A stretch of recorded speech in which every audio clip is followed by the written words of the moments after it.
Hi, this is Mark from Mark Austin Trading, and today I just wanted to expand on one of my top trend trading tips, which is beware of being a bear on the first trading day of a new month. So what I mean by this is that on the first trading day of a new month, generally there's a bullish tendency because the big funds, such as pension funds, will commit new cash monies into the market just after the open. So one of my rules is actually to use the 5-minute bar. So if we look at my chart here, we can see that it's set to 5 minutes. And I'm quite literally looking at the first 5-minute bar which is formed. So this bar here.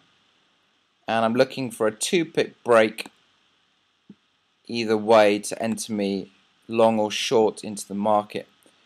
So we can see on Friday, which is the 1st of February, so the first trading day of a new month, we can see that there's a nice green bullish candlestick formed here, which is a good indication that there's a lot of cash monies being injected into the market just after the open.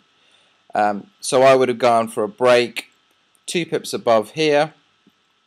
We can see that there's a brief pullback, but then the market ends up trending for the rest of the day and actually closing on the highs. If we had been triggered to the downside, I would have also taken the break of the 5-minute bar to the downside, because the rule is that you just go with the break in either direction. So if there actually hadn't been a break to the upside, generally you'll find that the market, if it breaks to the downside, you'll have a trending day to the downside on this day.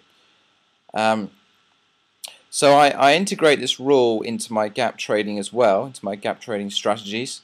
So on the 31st of January, the FTSE closed at 62, just above 62.75, and on Friday, I actually had a good setup for the closing gap for the market to retrace back towards that level. But this particular rule is integrated into my trading the gap for a living system, and so this avoided me taking the gap trade because the market never actually broke to the downside. So it's quite effective, and on this day actually the closing gap never got filled. So as I said, this is expanding on my top 10 trading tips, and if you haven't watched them, you can watch them on the link below this recording. So hopefully you found that useful, and I will be back with another trading tip shortly. Thanks.